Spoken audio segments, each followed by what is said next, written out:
Si tienes hipertensión, obesidad, diabetes o triglicéridos altos, este vídeo te interesa. Hola a todos, esto es Simply Health y vamos a hablar sobre el síndrome metabólico, también conocido como síndrome X, el cual se define por la medicina convencional como la suma de algunas de las patologías que hemos visto anteriormente. Repito, hipertensión, obesidad sobre todo a nivel central, a nivel de abdomen, triglicéridos altos o diabetes o resistencia a la glucosa o prediabetes. Se pueden tener dos o todas estas patologías para tener lo que se define como síndrome metabólico, lo cual es algo para nada positivo porque a la larga puede generar problemas mucho mayores. La OMS estima que entre el 20 y el 40% de los adultos mayores de 40 años de los países desarrollados tienen síndrome metabólico.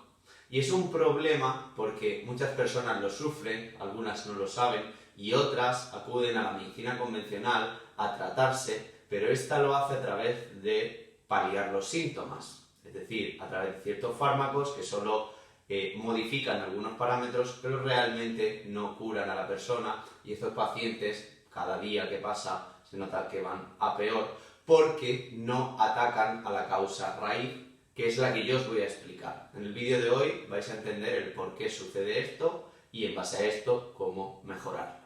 Bueno, la causa raíz no es otra que la resistencia a la insulina, también conocido como falta de sensibilidad a la insulina. A muchos os sonará la insulina como esa hormona que tiene la propiedad de dirigir los nutrientes y sobre todo la energía que ingerimos hacia los tejidos que la necesitan.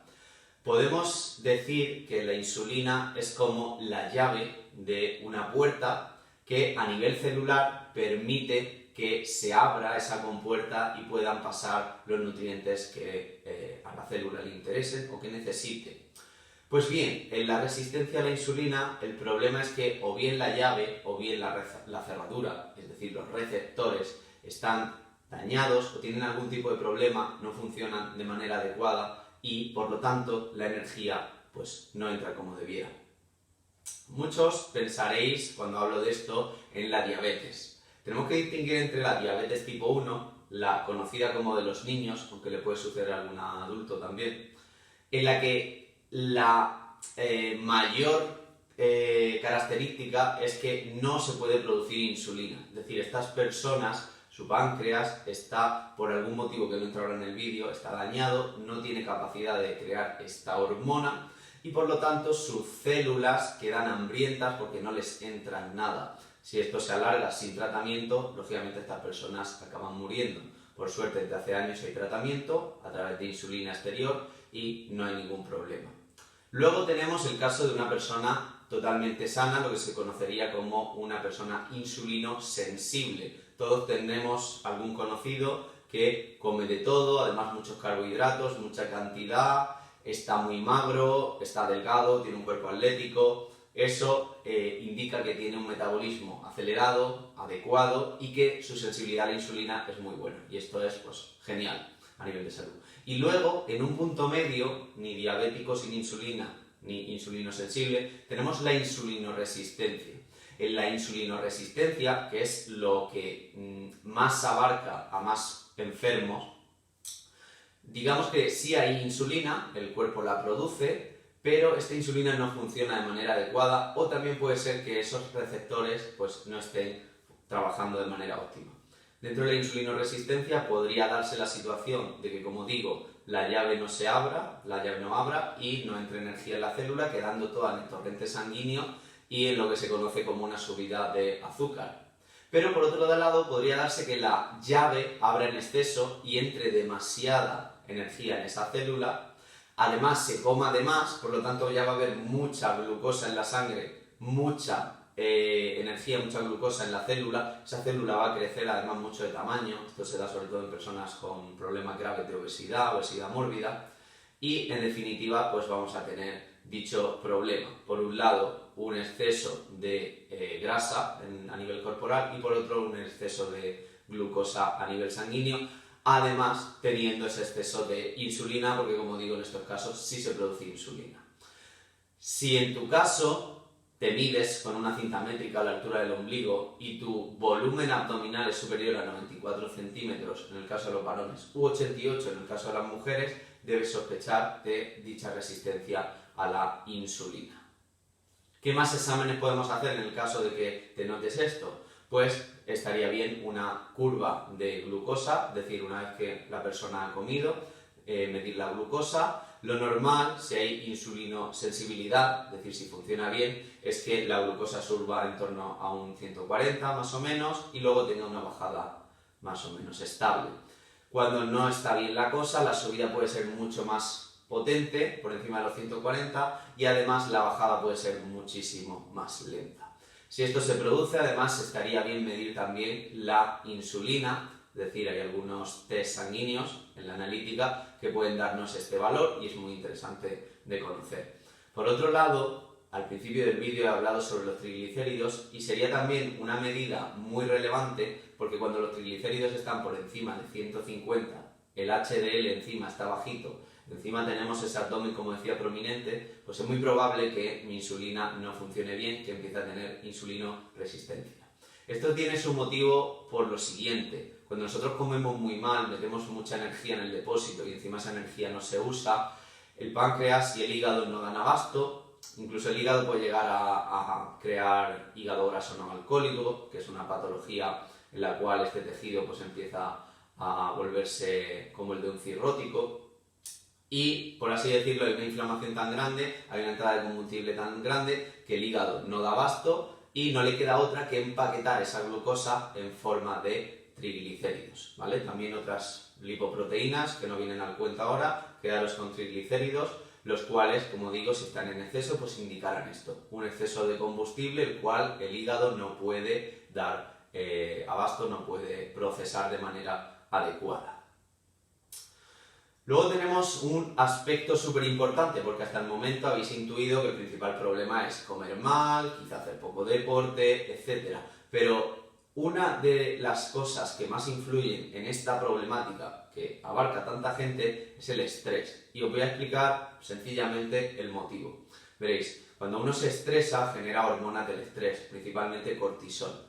Ese cortisol tiene la capacidad de hacer que nuestros depósitos de energía que tenemos en el cuerpo vayan al torrente sanguíneo, porque la reacción natural es disponer de energía rápida para reaccionar a ese estrés.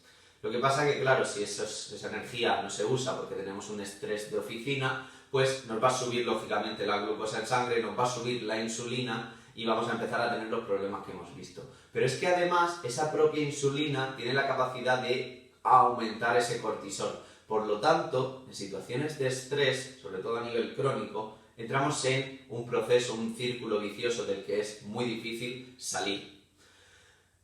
Además, tenemos que entender el motivo de por qué la obesidad a nivel central se produce más en estos casos que a nivel periférico. Para empezar, tenemos que saber que la obesidad a nivel central es más peligrosa porque esa grasa produce ciertas cosas ciertas moléculas inflamatorias que pueden perjudicar a los órganos que están cercanos.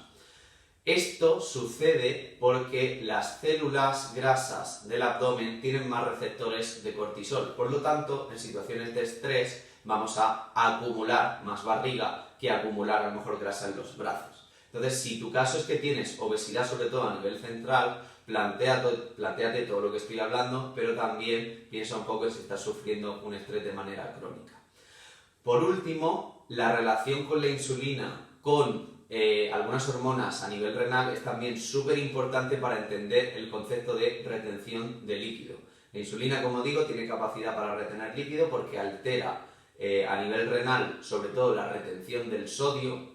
Por lo tanto, esto se da en las personas que sufren este tipo de problemas, que notan que pues tienen un aumento de líquidos a nivel de abdomen sobre todo, otra vez, pero también, sobre todo en mujeres, se ven casos de que los anillos aprietan de más a veces porque los dedos se inflan, los tobillos también recogen un edema. Entonces esto es también muy problemático porque ya no solo es un aspecto visual o de estética, sino que a la larga a nivel funcional pues puede ser peligroso esa acumulación excesiva de líquidos, esa desmineralización o desbalance de los minerales.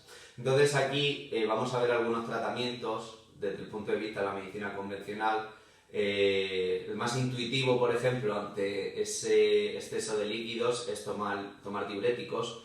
Primero empezamos con las infusiones, cola de caballo es la más típica, luego incluso fármacos. Mi recomendación es deciros que estos son solo paliativos, no van a servir de mucho porque van a producir una diferencia aguda, es decir, un cambio agudo en el cuerpo, vamos a perder líquidos momentáneamente, pero no solucionamos el problema de base y por lo tanto luego esos líquidos retornarán otra vez, ¿vale? Por lo tanto, yo puedo tomar muchísima cola de caballo, hacer ayuno y me voy a depurar, entre comillas, voy a soltar mucho líquido a través de la orina, pero en cuanto vuelva a la normalidad voy a volver a recuperarlo, ¿vale? Por lo tanto, no es recomendable, no estamos atacando la causa raíz y encima incluso puede ser peligroso por problemas de desmineralización al orinar tanto. Pero es que además, si encima tomamos diuréticos más potentes, de aspecto farmacológico, pues el riesgo es mayor porque tienen efectos secundarios todavía pues, más peligrosos. Y luego también en cuanto a tratamientos, debemos hablar sobre la insulina, porque incluso algunos diabéticos tipo 2, cuando su enfermedad está muy avanzada, cuando ya los fármacos hipoglucemiantes no le funcionan, por ejemplo la famosa metformina ya no hace ningún efecto, pues su médico pasa a recomendarle la insulina. El problema aquí es lo que hemos hablado anteriormente, estas personas no tienen falta de insulina, el problema está en ese contacto con la célula entre receptores y la llave, por lo tanto inundar todavía más el cuerpo de insulina no va a llevar a nada, incluso va a producir más problemas como ya he explicado y como muchos pacientes se quejan. Si quieres saber cuáles son las soluciones a todo esto, y imagino que ya te estarás imaginando algunas, porque ya lo he comentado, debes esperarte a la segunda parte del vídeo.